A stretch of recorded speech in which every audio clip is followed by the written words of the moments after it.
O livro de 2 Reis, no capítulo 19, nós temos um rei chamado Ezequias, rei de Judá. E esse rei foi um dos melhores reis que Israel já teve. Ele era filho de Acás, um rei que foi ímpio. O pai dele fez todas as espécies de mal que desagradavam a Deus. E Ezequias começou a reinar com 25 anos. E um dos primeiros atos que ele fez no seu reinado foi mandar restaurar os muros da cidade e recuperar o templo do Senhor. Então ele foi considerado por Deus como um homem que fez a vontade de Deus. E diz assim no 2 Reis, capítulo 19, no versículo 10. Assim comunicareis a Ezequias, rei de Judá, que teu Deus, em quem confias, não te iludas. Quando promete Jerusalém, não será entregue às mãos do rei da Assíria. Pai soberano, bendito e amado, diante desta tua palavra eu oro agora, para que o Senhor fale com nós aqui reunidos, e o Senhor fale com aqueles que ouvem à distância. Pai querido, envia agora da tua palavra, que esta tua palavra venha nos abençoar, nos alimentar, que ela venha, meu Pai, produzir frutos para o nosso benefício, para que nós possamos engrandecer o teu nome. Então, meu Pai, que eu diminua e que o Senhor cresça. Fala com cada um de nós, meu Pai, eu te peço em nome de Jesus, e que esta tua palavra vá e produza o fruto para o qual está sendo enviada em nome de Jesus. Naquela época do rei Ezequias, a Assíria dominava praticamente toda a região. E o rei Senaqueribe, ele querendo invadir Judá, porque Judá não estava pagando os tributos que ele queria, e algumas cidades, várias, já tinham sido dominadas pelo Senaqueribe, o rei da Síria, e aí ele mandou esse recado a Ezequias dizendo: olha, este Deus que você confia, não se iluda, porque Jerusalém será entregue nas mãos do rei da Síria. E ele fala no versículo 11: ouvistes contar o que os reis da Síria fizeram a todas as nações, destruindo-as completamente, e tu achas que poderia escapar? E ele manda esse recado, essa advertência. Ele quer intimidar Ezequias, para que Ezequias se renda, para que Ezequias pague o tributo. E Ezequias pensa consigo mesmo e diz: não, o meu pai, ele pagou muito tempo tributo para Senaqueribe, o meu pai, o rei Acás. Eu assumi o reino como vice-rei, governei junto com meu pai e concordei em pagar os tributos ao rei da Síria para que ele não invadisse Judá. Mas agora chegou a hora de nós não pagarmos e de nós prosperarmos. E é por isso que eu não aceito esse recado, a insinuação. E ele fala, continuando a falar aqui, Senaqueribe no seu recado diz: acaso os seus deuses libertaram as nações que meus pais devastaram, Gozã, Arã, Rezete e os filhos de Éden que habitavam em Telassar? Onde está o rei de Amate, o rei de Arpade, o rei da cidade de Servaim, de Rena e de Ivã? Ele fala: olha, os meus pais, os reis da Síria anteriores, eles derrotaram todas essas nações. Por que nós não iríamos derrotá-lo, ó rei Ezequias? Pensa bem, antes de dizer que vai se rebelar contra nós. Poderia aí o teu Deus, esse Deus que você serve, te livrar? As outras nações diziam que tinham vários deuses. Elas não puderam livrar. Por que você confia nesse teu Deus? O que te garante essa vitória? Olha bem ao teu redor e vê como essas nações foram derrotadas. E o que o rei Ezequias faz? Ele ouve essa ameaça e ele se dirige à casa do Senhor.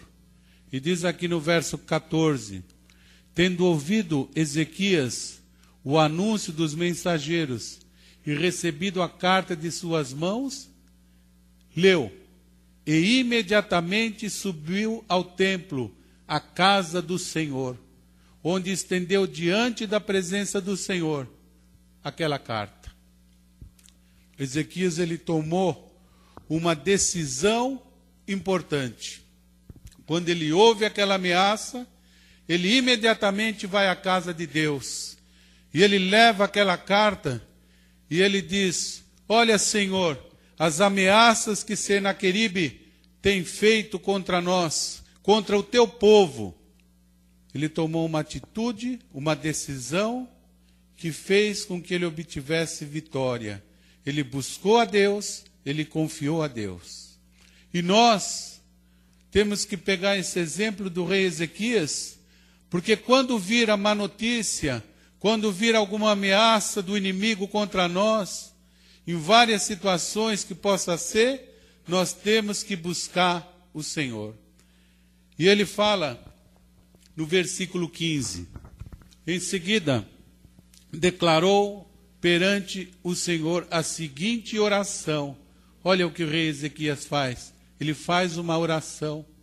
Ó Jeová, eterno Deus de Israel, que estás assentado em seu trono, muito acima dos querubins, tu mesmo, só tu és Deus e Senhor, sobre todos os reinos da terra. Tu formastes o céu e a terra. Inclina, ó Deus, portanto, os teus ouvidos e ouve e observa atentamente as palavras que Senaqueribe tornou públicas a fim de afrontar o Deus vivo. Ó Senhor, em verdade que os reis da Síria têm devastado as nações e todas as suas terras, e lançado os seus deuses no fogo, porquanto não eram de fato deuses, mas apenas obras das paixões e das mãos de homens, que os modelaram em madeira e pedra, e por isso mesmo foram destruídos. Mas agora, Senhor nosso Deus, livra-nos de sua mão, te suplico, e que todos os reinos da terra saibam que só tu, Senhor, és Deus Jeová. Uma oração de fé, uma oração que exalta a Deus. Ele reconhece todo o poder, toda a soberania de Deus. Ele vai na casa do Senhor e ele fala: olha, Senaqueribe vem afrontar o Deus vivo. Ele diz que destruiu aquelas entidades e deuses das outras nações, porque na verdade não eram nada. Eram obras humanas, eram estátuas, imagens modeladas pelo artífice, mas nada podiam fazer. As pessoas, nos dias atuais, continuam, algumas, adorando imagens, buscando em formas de barro, de parafina, de estátuas, dizendo que ali está uma imagem que representa alguém poderoso, um santo. Mas tudo isso, Deus não se agrada, porque Deus é o único que pode abençoar as pessoas. E Ele é o Deus do invisível, que muitas vezes nós não enxergamos, mas nós cremos. E o Senhor Jesus disse: olha, bem-aventurado aqueles que não viram, mas creram. A promessa de Jesus é estar no meio de nós. Talvez você diga: eu olhando aqui, eu não vejo Jesus. Talvez você possa dizer: mas eu sinto a presença do Jesus. Porque alguns têm a sensibilidade para sentir a presença de Deus, através de um louvor, através da própria palavra. Fala, essa palavra é o próprio Deus falando ao meu coração. Outros ainda não aprenderam a ouvir a voz de Deus. Mas as pessoas, quando abrem o coração, Deus fala. E Deus fala de uma maneira que ela possa testificar que é o Espírito Santo falando no coração. E aqui, quando Ezequias vai no templo e ele faz essa oração,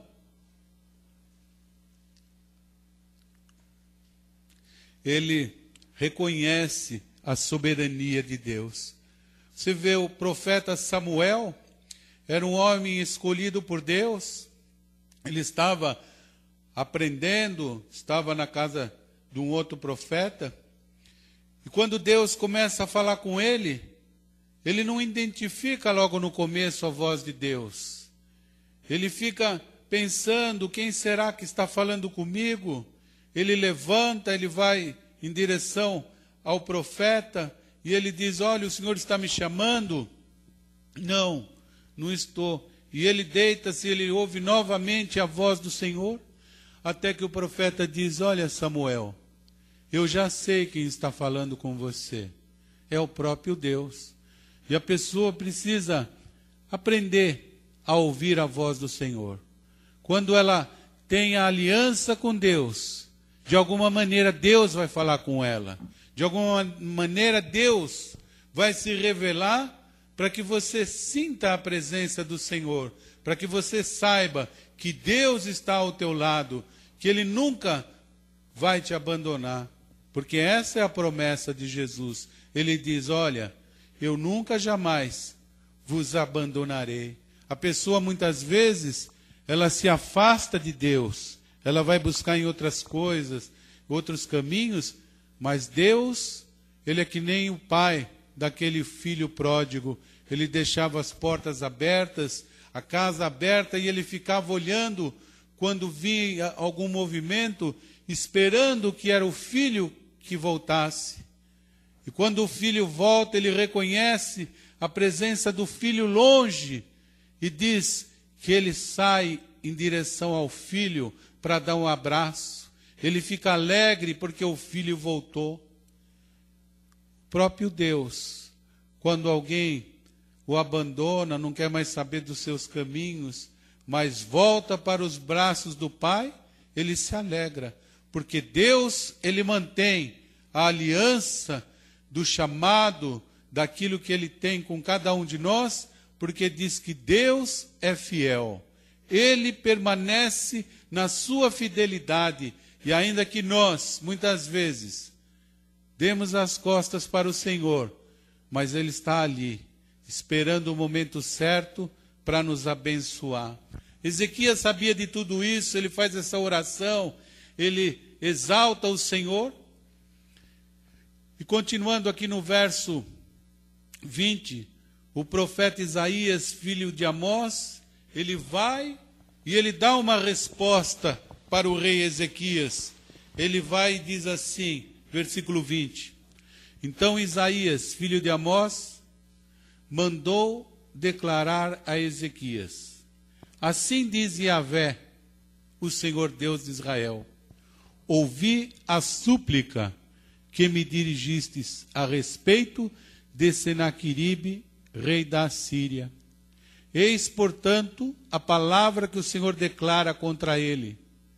A virgem, a filha de Sião, te despreza e zomba de ti.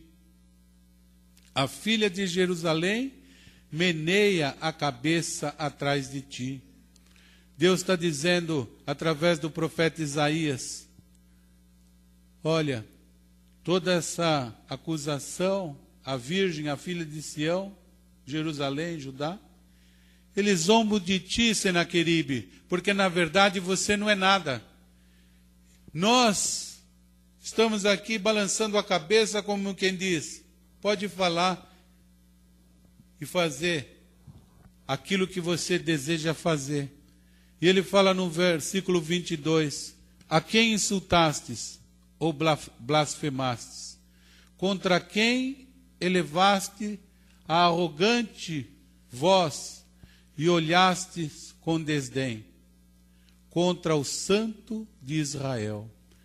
Ele está dizendo, olha, Ezequias, eu ouvi a tua voz. Senaqueribe te afrontou, tentou te colocar medo, mas ele afrontou, foi o Santo de Israel, o próprio Deus vivo. E ele fala, por meio dos teus mensageiros, ofendestes o Senhor quando dissestes, com a multidão de meus carros de guerra, conquistei os altos dos montes no interior do Líbano. Derrubei pinheiros e cheguei na sua pousada mais remota, na floresta mais densa. Eu cavei e bebi águas de terras estrangeiras, e com a planta dos meus pés sequei todos os rios do Egito. Porventura, não ouvistes que já há muito determinei tudo isto? E desde antes da antiguidade planejei o que agora faço acontecer? Porém, aprouve-me agora executar, para que foste tu que reduzistes as cidades fortificadas a montes de escombros e ruínas desertas.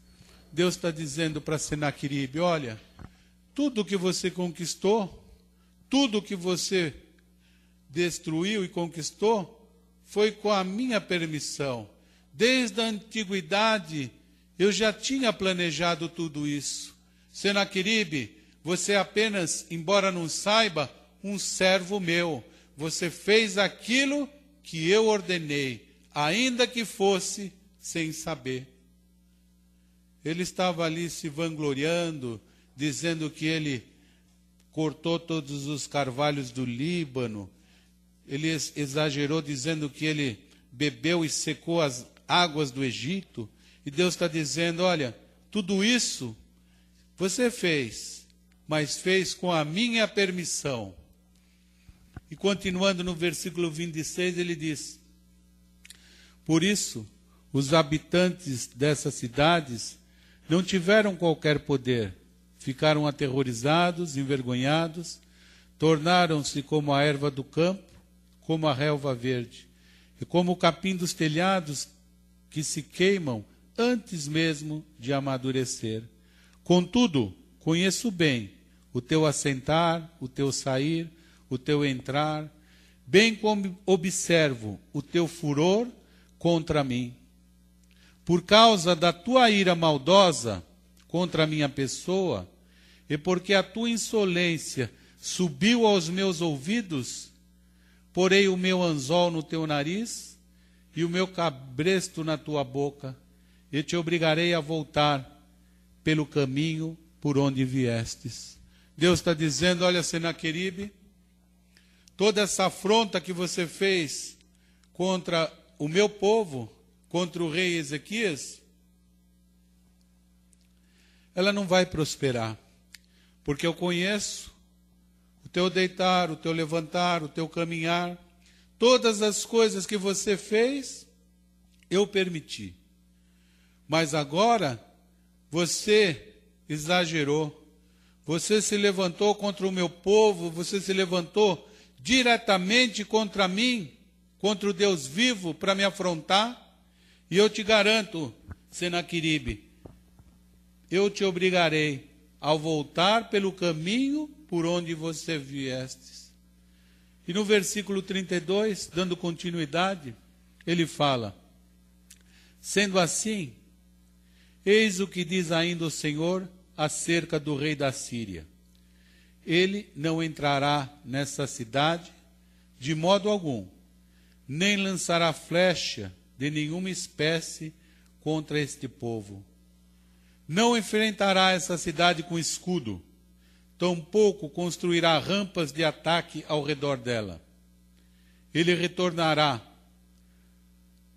aos seus pelo mesmo caminho por onde veio, mas não entrará jamais nessa cidade. Este é o oráculo, a resposta de Deus de Yahvé, porque assim diz o Senhor. Porque eu protegerei essa cidade e a salvarei, por amor de mim e por amor do meu filho, do meu servo Davi. Deus está dizendo, olha, toda essa afronta não vai prosperar.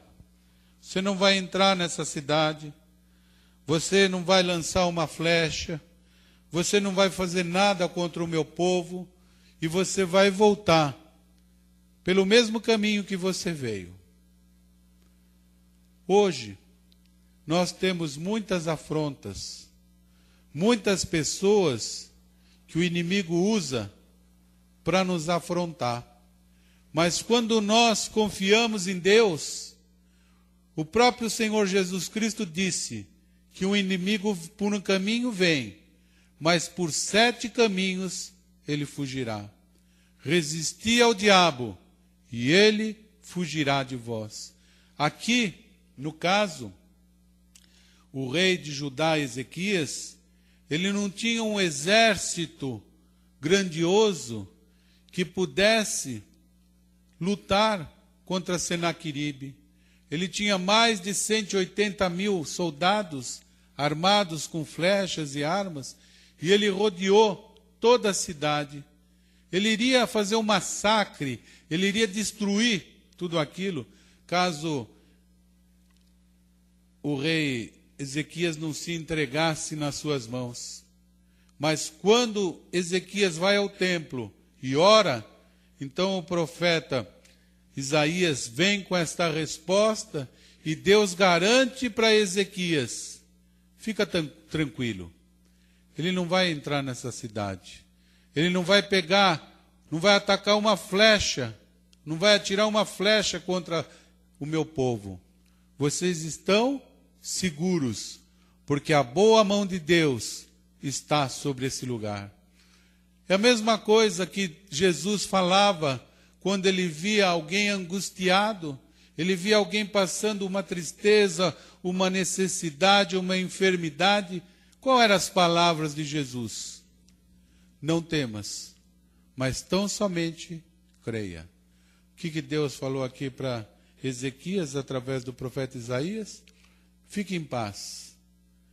Nada vai prosperar contra você. Ora, nenhuma arma forjada vai prosperar contra a igreja do Senhor, porque nós somos guardados na palma da mão de Deus. Muitas vezes Deus permite alguma situação contrária. Jesus chamou de uma leve e momentânea tribulação, mas no final Deus vai dar vitória. Deus vai fazer com que nós possamos adorá-lo em espírito e em verdade. E só adora a Deus quem tem paz no coração. E aqui ele diz, olha, nada vai prosperar. Eu protegerei esta cidade e a salvarei por amor de mim e por amor do meu servo Davi. E no versículo 35 diz, assim, naquela mesma noite, o anjo do Senhor partiu e matou 185.000 guerreiros que se encontravam no acampamento dos assírios. Quando o povo se levantou ao raiar do dia seguinte, lá jaziam sobre a terra todos os cadáveres.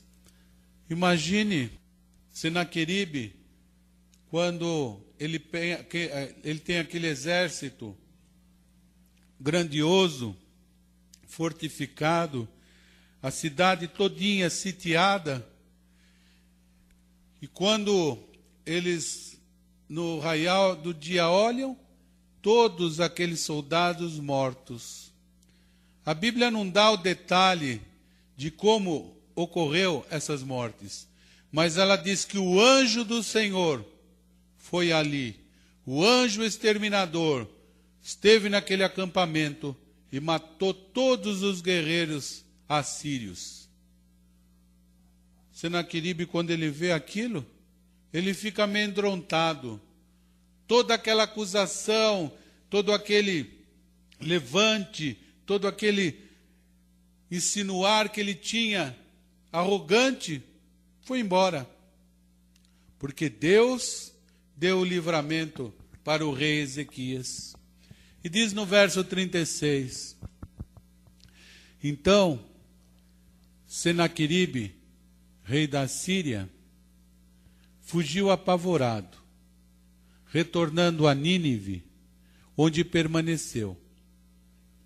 E quando ele estava adorando e cultuando ao seu Deus Nisroque, em seu próprio templo, seus filhos Adrameleque e Sarezer o assassinaram a fio de espada e fugiram para a terra de Arará. Então seu filho Esaradom passou a reinar em seu lugar. Totalmente destruído o rei Senaqueribe, que era o rei da Síria. Ele fugiu apavorado, porque o anjo do Senhor visitou aquele acampamento. Um livramento tremendo, que nós não conseguimos nem imaginar. Um anjo do Senhor, matando 185 mil soldados numa madrugada, por ordem do próprio Deus, porque tinha ocorrido uma afronta.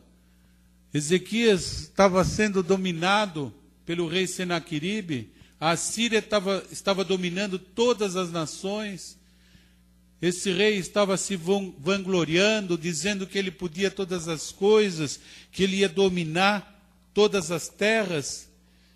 E Deus permitiu, como o próprio Deus falou, eu permiti que você dominasse essas nações, eu permiti que você guerreasse e ganhasse, mas agora chega. Agora você afrontou o próprio Deus vivo. Muitas vezes, as pessoas que agem com maldade, elas vão praticando o mal, fazem e tomam atitudes que desagradam a Deus. E muitas vezes as pessoas olham e elas não entendem, porque elas fazem coisas erradas e vai tudo bem. E as pessoas que não têm entendimento dizem, essas pessoas fazem tudo errado e prosperam, então deve ser que elas estão abençoadas. Porque muitas vezes as pessoas têm a ideia de que quando elas têm uma boa condição financeira, têm saúde na mocidade, está tudo bem. Deus está com elas. Aquele povo judeu, eles sempre tiveram isso no coração, que quando eles tinham terras, tinham ouro, prata, dinheiro, era a bênção de Deus. Mesmo que eles não seguissem os mandamentos, eles diziam, não, Deus tem abençoado. E quando eles encontravam alguém enfermo, alguém doente, eles falavam, não, esse é um pecador, esse não tem a bênção de Deus. E o povo hoje em dia continua, na maioria, pensando assim, porque eles acham que se você estiver com tudo bem, é bênção de Deus. Senaqueribe, quando ele atacava e era um vencedor, ele e aquele povo achava que ele estava sendo abençoado, que ele era muito próspero, porque Deus se agradava dele. Mas olha o final que tem Senaqueribe. Ele foge apavorado, retorna lá para Nínive, fica lá, e quando ele está cultuando esse Deus mentiroso, esse falso Deus Nisroque, no próprio templo que ele tinha construído, os seus próprios filhos vão lá e matam. Você imagina essa família, você imagina esse reinado que tinha conquistado terras e terras, mas a família do rei e os seus filhos não tinham comunhão, não tinham uma aliança com o pai. Por quê? Porque não tinha amor. E quando não tem amor, não tem nada. Não é isso que diz a Bíblia? As pessoas hoje querem viver através de testemunho financeiro, mas elas não estão preocupadas com a adoração a Deus, com o sentimento, com as decisões que elas vão tomar. E a palavra de Deus diz que nós temos que levar cativo o nosso pensamento a Cristo. Ou seja, tentar começar a pensar o que o Senhor Jesus faria naquela situação. Não adianta nós olharmos tantos testemunhos aí que estão sendo divulgados em nome de Deus, de pessoas que dizem ter enriquecido quando fizeram um desafio ou isso, aquilo, porque isso não vai representar nada. Nós temos que olhar, é como o próprio Senhor Jesus disse, pelos frutos que a pessoa dá. Será que ela dá os frutos com perfeição? Será que ela teve um novo nascimento? Será que ela adora a Deus em espírito e em verdade? Ou ela apenas louva com os lábios, mas o coração está longe?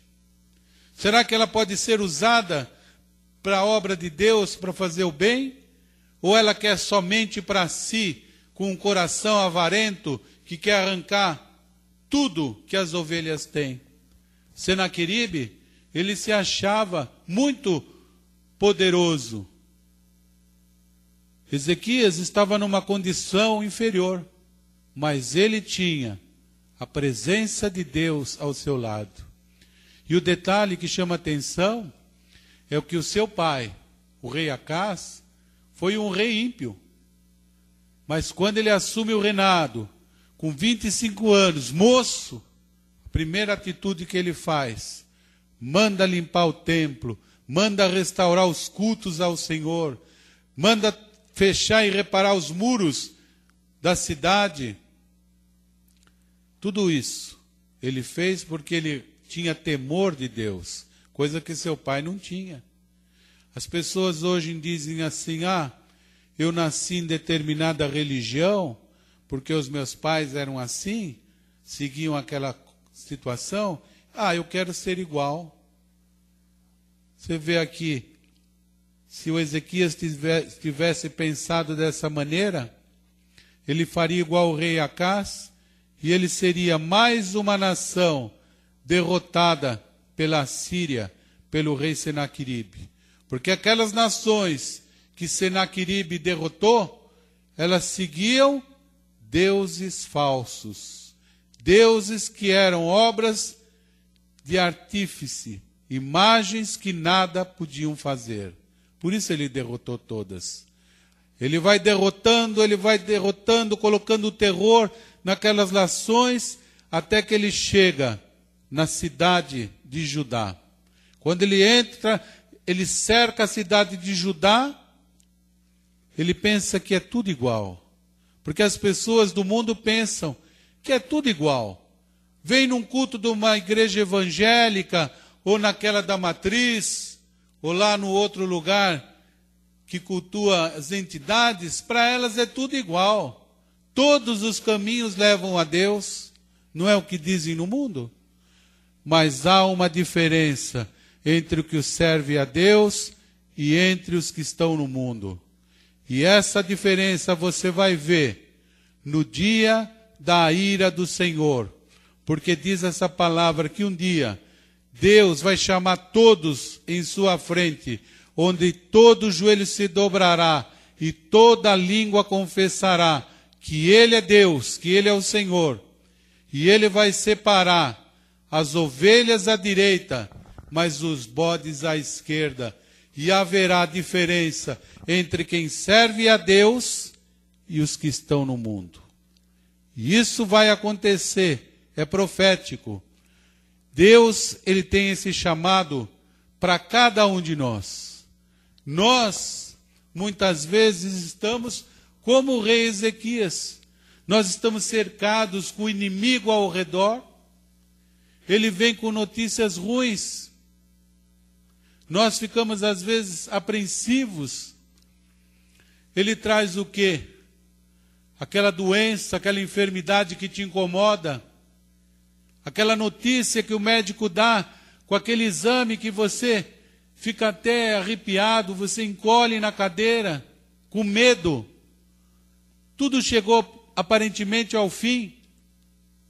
Muitas vezes Senaqueribe, que representa aqui o diabo, ele vem com dívidas impagáveis, aonde você faz as contas, você diz, é impossível, eu não posso pagar isso, eu vou ser despejado, eu estou numa situação ruim, a minha família vai passar uma necessidade porque eu fiz um mau negócio.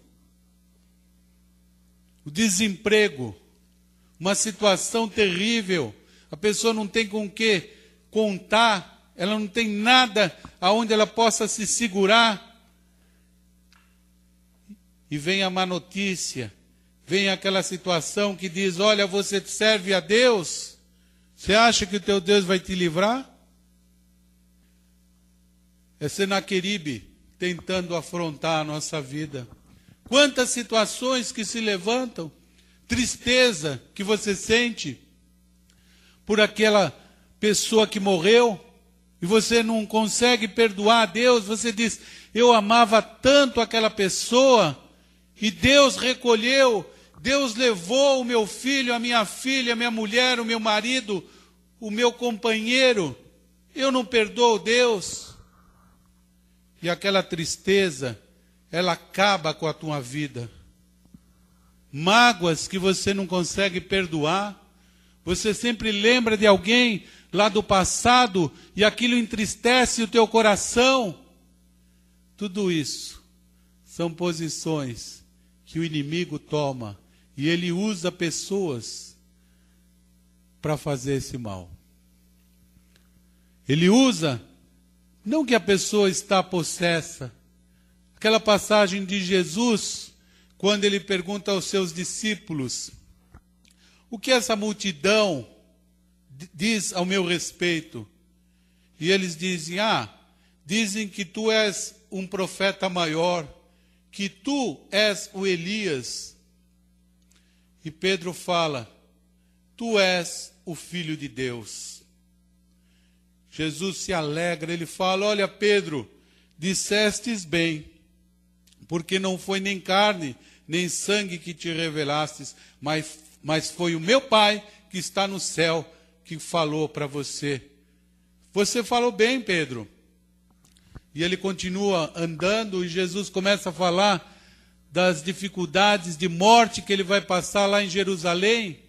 E Pedro diz, não, meu mestre, não faça isso. De maneira alguma permitirei. E Jesus diz para Pedro, arreda-te de mim, Satanás. Pedro não estava possesso. Pedro não estava ali como um representante de Satanás. Ele tinha acabado de ouvir a voz de Deus. Mas aquele pensamento, aquela situação rápida que passou ali na mente de Pedro, para impedir a vontade de Deus, representava a vontade do inimigo. E muitas vezes, as pessoas, no desespero, tomam atitudes que representam a vontade do inimigo. E depois elas vão pagar um preço e não sabem por quê. Você imagina, por exemplo, um acidente. A pessoa vai fazer uma ultrapassagem, não olha direito, bate o carro numa contramão, num caminhão. O que foi? Um desígnio do Senhor ou uma imprudência? Será que não foi aquela pessoa que não teve a prudência na hora correta? Teve uma consequência terrível. Assim é a nossa vida. Quantas atitudes que nós poderíamos ter deixado de tomar ou tomado e a nossa vida seria diferente. Quantos casamentos se desfizeram por mágoa, por palavras que foram de afronta, que nem essas palavras de Senaqueribe? Mas quem tem Jesus no coração é forte. E a pessoa que confia em Deus, ela sabe que o inimigo não vai ter vitória, porque a vitória é do povo de Deus. Não deixe lembranças do passado te entristecer. Não entre em pânico. Hoje muitas pessoas sofrem de depressão. Entram no alcoolismo, nas drogas, porque são depressivas. Tantas coisas o inimigo pode usar para nos atacar. Tantas vezes pessoas como Senaqueribe vêm com notícias para nós, para nos colocar medo. Mas Deus, Ele olha para a nossa fé. E Ele diz que aquele que perseverar, receberá das suas próprias mãos o galardão da vitória. Ezequias buscou a Deus em oração. Ele poderia ter preparado um grande exército e falado, olha, vamos se preparar, vamos lutar até o fim, vamos defender a nossa nação. Deus vai nos dar a vitória, porque um homem com Deus pode mais, mas quando ele faz a coisa certa, ele busca primeiro a Deus, e Deus diz, não, Ezequias, não vai entrar ninguém nessa cidade. Você não vai nem batalhar, porque eu envio o meu anjo e resolvo tudo. E foi o que aconteceu. O Senhor pode resolver tudo, porque basta uma palavra do nosso Senhor e Salvador Jesus Cristo. Diante da afronta, o que nós temos que fazer? Nós temos o exemplo aqui do rei Ezequias.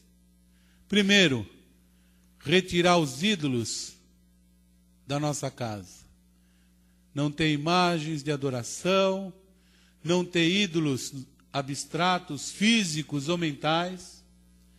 Buscar somente a Deus. Talvez você diga, mas eu sou fraco na fé. Peça ajuda em oração aos irmãos. Não é para isso que tem a igreja do Senhor? A igreja do Senhor não tem a ordem de orar um pelos outros? É bíblico. Ter fé em Deus. Porque pessoas têm fé. Mas será que elas têm fé em Deus? Ou elas têm fé em qualquer coisa? Hoje a gente vê que pessoas estão adorando objetos que não podem fazer nada. Hoje nessa cidade teve uma procissão, padroeiro da cidade, o apóstolo João, né? São João.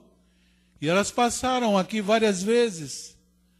Elas acham que estão agradando a Deus, estão fazendo uma obra maravilhosa, com humilhação, carregando uma estátua, dizendo, não, nós reconhecemos João, ele foi o apóstolo do amor, um amigo de Jesus.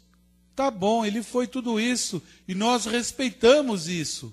Nós respeitamos o apóstolo João, o apóstolo Paulo,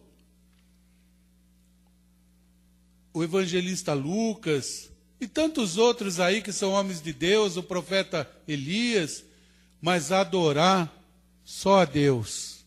Deus fala, não carrega imagens em procissão. Eu abomino isso. Eu quero que vocês me busquem em espírito e em verdade. Essa é a realidade. Diante das afrontas, essas afrontas podem ser tantas situações como eu falei, mas busque o Deus vivo, que Ele vai te dar a vitória. Vamos lá, na carta aos Romanos, no capítulo 5, versículo 5. Porque a confiança em Deus é que garante a vitória. Carta aos Romanos, capítulo 5, versículo 5, diz assim: e a confiança não nos decepciona, porque Deus derramou o seu amor em nossos corações, por meio do Espírito Santo, que Ele mesmo nos outorgou. E em verdade, no devido tempo, quando ainda éramos fracos, Cristo morreu por todos os ímpios. Sabemos que é muito difícil que alguém se disponha a morrer por um justo. Embora por uma pessoa que se dedique ao bem, talvez alguém tenha a coragem de dispor a sua vida. Porém, Deus comprova o seu amor para conosco pelo fato de ter Cristo morrido em nosso benefício quando ainda estávamos no pecado. Ele diz, olha, essa confiança em Deus, ela nunca vai nos decepcionar, porque Deus, Ele tem um amor, Ele nos trata como filhos. Ele, através de Jesus Cristo, Ele nos perdoou. E Ele diz, porém, Deus, no versículo 8, comprova o seu amor por nós, pelo fato de ter Cristo morrido em nosso benefício, quando ainda andávamos no pecado. Agora, como fomos justificados por seu sangue, muito mais ainda por intermédio dele, seremos salvos da ira de Deus. Olha o detalhe, seremos salvos da ira de Deus. Por que ele coloca isso? Porque um dia Deus vai julgar todos. Essas pessoas que usam o nome de Deus, essas pessoas que fazem o mal e prosperam, tipo Senaqueribe, um dia elas vão estar na presença de Deus. E Deus não vai se agradar daquele que é praticante do mal. Mas aqueles que são justificados pelo sangue do Cordeiro serão salvos da ira de Deus. Senaqueribe não foi salvo da ira de Deus. Muito pelo contrário. O seu próprio filho o assassinou. Ele acreditou num falso Deus, num Nisroque, que não podia fazer nada. Ele afrontou o Deus vivo. Qual foi a sua paga? A morte. E mais 175 mil soldados que morreram com ele. 185 mil. Quer dizer, agora como fomos justificados por seu sangue, muito mais ainda por intermédio dele, seremos salvos da ira de Deus. No dia do julgamento, nós seremos salvos. Ora, se quando éramos inimigos de Deus, fomos reconciliados com ele mediante a morte de seu filho, quanto mais no presente, havendo sido feitos amigos de Deus, seremos salvos por sua vida. Detalhe importante. Havendo sido feitos amigos de Deus, seremos salvos por sua vida. Quando você tem Deus ao teu lado, Deus como teu amigo, pode vir o exército que for, pode vir a afronta que for, pode você estar numa condição de inferioridade, como estava Ezequias, mas quem vai fazer você ganhar a peleja? Quem vai te dar a vitória? O próprio Deus, porque Ele é teu amigo, Ele vai na batalha por você, Ele dá ordem aos seus anjos ao nosso respeito. E diz essa palavra que os anjos do Senhor se acampam ao lado daqueles que o buscam e o temem. Você não anda só. O anjo do Senhor, ele está aqui. Ele está na tua casa. Ele está junto de você. Porque é promessa do Pai. É promessa de Deus que não volta vazia. Não é promessa do homem. É promessa do Senhor. Somos amigos de Deus. E ainda mais, se nos gloriarmos também em Deus, por nosso Senhor Jesus Cristo, por intermédio de quem recebemos agora a completa reconciliação. Ou seja, Deus se reconciliou com nós. Deus se reconciliou, ainda que nós sejamos pecadores, mas o sangue de Jesus nos purifica de todo pecado. E ele fala no versículo 12, concluindo, da mesma forma como o pecado ingressou no mundo, por meio de um homem, e pelo pecado a morte, assim também a morte foi legada a todos os seres humanos, porque todos pecaram. Porque antes de ser promulgada a lei, o pecado já estava no mundo. Todavia, o pecado não é levado em conta quando não existe lei. No entanto, a morte reinou desde a época de Adão até os dias de Moisés, mesmo sobre aqueles que não cometeram pecado semelhante à desobediência de Adão, o qual era uma prefiguração daquele que havia de vir. Não há comparação entre o dom gratuito e a transgressão. Pois se muitos morreram por causa da desobediência de um só, muito mais a graça de Deus e o dom pela graça de um só homem, Jesus Cristo, transbordou para multidões. O que ele está dizendo? Ele falou, olha, aquele pecado de rebeldia de Adão fez com que todos os homens nascessem sobre o pecado. Mas a morte de Jesus, ela trouxe reconciliação. E a cédula que era contrária, ela foi riscada.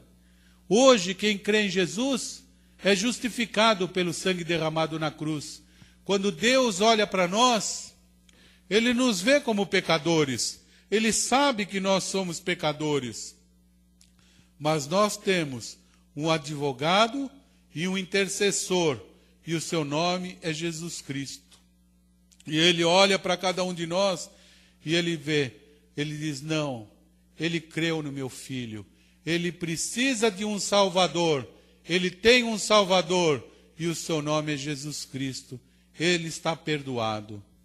Contudo, não há comparação entre o dom gratuito e a transgressão, pois se muitos morreram por causa da desobediência de um só, muito mais a graça de Deus e o dom pela graça de um só homem, Jesus Cristo, transbordou para multidões. Por isso, não se pode comparar a graça de Deus com a consequência do pecado de um só homem, porque o julgamento derivou de uma só ofensa que resultou em condenação, mas o dom gratuito veio de muitas transgressões e trouxe a justificação. Pois se pela transgressão de um só homem a morte reinou por meio desse, muito mais os que recebem da transbordante provisão da graça e o dom da justiça reinarão em vida por intermédio de um único homem, Jesus Cristo. O que Deus está dizendo aqui nessa palavra? Que através de Jesus, tudo que era contrário, o pecado de Adão, tudo foi lançado lá no mar do esquecimento. E hoje ele pode olhar para aquele que crê em Jesus, para aquele que recebe Jesus Cristo como Salvador, como um amigo de Deus, como um filho. Ele tirou aquela situação contrária e hoje a pessoa é justificada pelo sangue do Cordeiro e ela pode entrar no reino dos céus, não porque ela seja merecedora, mas o dom da graça alcançou aquela pessoa. Versículo 19.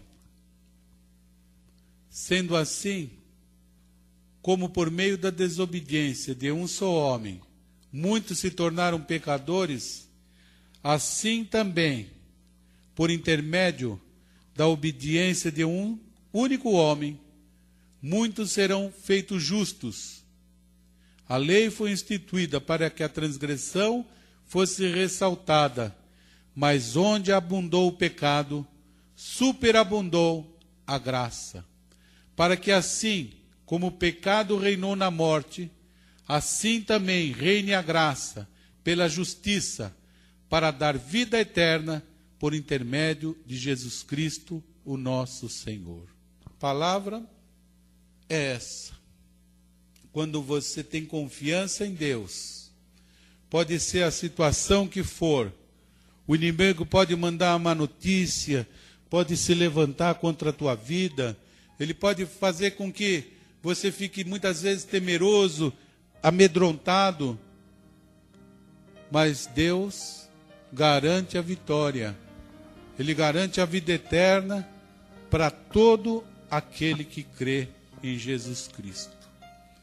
A confiança em Deus é ter Jesus Cristo como único, suficiente, exclusivo e eterno Salvador. Essa confiança em Deus, ela produz o que na nossa vida? Em primeiro lugar, a salvação eterna. Coisas futuras, coisas que estão profetizadas quando Deus resolver nos chamar. Mas na atualidade, Deus tem promessa, porque Jesus disse, olha, tudo o que pedirdes em oração, crendo, recebereis. Porque Jesus, Ele quer fazer o bem. Jesus quer o quê? Ele quer curar, Ele quer restaurar, Ele quer perdoar, Ele quer que você tenha uma mudança, uma transformação interior. Ele quer que você tenha libertação, que você viva em amor, em prosperidade, que você tenha a paz verdadeira, aquela paz que só o Senhor Jesus pode nos dar. Essa paz de Jesus que reina e intercede por nós. A sua presença agindo na nossa vida para a glória de Deus e a nossa vitória. Tudo isso é a palavra de Deus, é a promessa de Deus para quem confia. Porque Deus nunca vai nos decepcionar. Porque Deus derramou o seu amor em nossos corações por meio do Espírito Santo que Ele mesmo enviou. Nós vamos orar. Talvez você diga, olha, a minha vida, ela passa por tantas situações, que se eu fosse aqui relacionar, eu iria demorar muitas horas para contar todas as mágoas e situações difíceis que eu passei, ou que eu passo. As minhas dificuldades, elas são tão grandes, que parece que eu não vou suportar. Mas Ezequias, ele passava numa situação tremenda, num afronto total, mas ele creu. E porque ele creu no Deus vivo, porque ele orou, porque ele suplicou, ele teve vitória. A oração, ela tem poder. A oração pode mudar o destino, o rumo da tua vida, porque ele mudou ali o rumo de uma nação. Quantos exemplos nós temos na Bíblia de pessoas que através da oração foram alcançadas por Deus, tiveram situações resolvidas, vidas que foram sendo restauradas, tudo isso por intermédio de uma oração. As pessoas que abrem o coração, elas encontram Deus, porque Jesus entra e Ele faz morada. Ele diz, hoje eu estou batendo a porta do teu coração, e se você abrir a porta do teu coração, eu entrarei, eu farei morada, eu vou habitar dentro de você através do Espírito Santo. Nós vamos ter uma aliança, você vai cear comigo, você vai ter uma aliança de paz. A virtude do Espírito Santo, ela vai estar sobre a tua vida. E esta é a confiança que não nos decepciona, porque Deus derramou o seu amor em nossos corações por meio do Espírito Santo que Ele mesmo enviou. Tudo começa quando você entrega a vida para Jesus. Quando você recebe o Senhor Jesus como único, suficiente, exclusivo e eterno Salvador. E eu quero falar com você aqui, com você que ouve à distância. Se você nunca entregou a vida para Jesus, faça isso hoje. Entregue a vida para Jesus. Talvez você diga, eu entreguei a vida para Jesus, mas tantos motivos me entristeceram, tantas afrontas e ameaças que o inimigo usou, como fez Senaqueribe contra Ezequias, que eu me amedrontei, eu busquei em outros deuses, eu tive outros compromissos, mas hoje eu quero voltar aos caminhos do Pai. eu quero também ser um amigo de Deus. Eu quero que Jesus Cristo, Ele seja o meu advogado, o meu intercessor, aquele que vai me garantir a vitória. Então, nós vamos orar agora.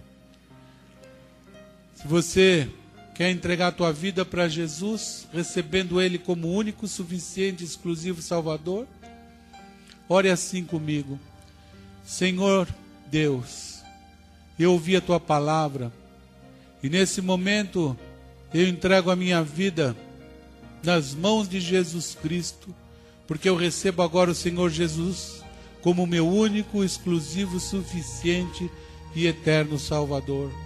E eu te suplico, meu Deus, que o Senhor me ajude, que o Senhor me perdoe, que o Senhor me escreva o meu nome no livro da vida e que eu possa, Deus, andar nos teus caminhos com muita fé. Pai querido, em nome de Jesus, olha, meu Deus, para essas pessoas que nesse momento estão entregando a vida para Jesus. Olha também para nós que estamos aqui, Deus, reunidos na Paz e Vida de Peruíbe, e queremos, Deus, estar na tua presença, queremos ter fé, queremos, Pai querido, a tua bênção, queremos, Senhor, que o Senhor seja o nosso advogado, que o Senhor nos dê a vitória. Por isso, meu Deus, nós fazemos agora como fez o rei Ezequias, e nós apresentamos as nossas dificuldades nas tuas mãos. Pensa naquilo que você precisa, pensa na cura, na restauração, no desemprego, aquilo que vem te afrontando por anos e anos. Peça agora que Deus te liberte.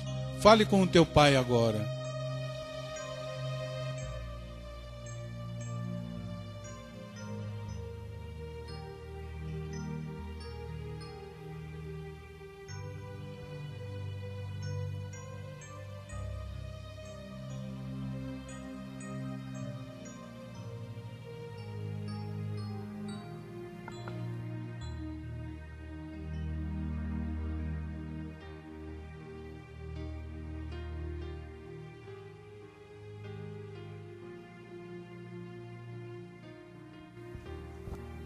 Senhor Deus e Pai, atende, meu Deus, dos teus filhos. Abençoa, meu Pai, esses que nesse momento estão orando, seja à distância, seja aqui. Meu Pai, nós te suplicamos que o Senhor mude e transforme o nosso coração. Que o Senhor nos ajude, meu Pai, para que nós possamos estar perdoados, para que a cada dia nós coloquemos o nosso coração em tuas mãos e reconheçamos que Jesus, o soberano, o guarda de Israel, aquele que nos garante a reconciliação, e que em nome de Jesus nós somos mais do que vitoriosos. Por isso, Deus, estende as tuas mãos sobre cada um de nós agora. Abençoa, meu Pai, os nossos pedidos. Abençoa os nossos familiares, abençoa essa cidade. Guarda-nos, ó Deus, na tua presença. Tudo isso nós te pedimos em nome de Jesus. Muito obrigado, meu Deus. Nós te agradecemos, porque sabemos que o Senhor é bom e sabemos que o Senhor nos dá a vitória. Muito obrigado e amém. E graças a Deus. Pai querido e amado, eu te agradeço por essa palavra. Te agradeço, Deus, porque o Senhor é um Deus do amor, é um Deus que tem nos livrado, nos guardado e nos abençoado. Erga a tua mão assim ao alto. Que a graça do nosso Senhor e Salvador Jesus Cristo, o amor de Deus nosso Pai e as comunhões e consolações do Espírito Santo sejam com todos nós. Quem crê, diga amém. E graças a Deus. Obrigado, Senhor. Glória a Deus.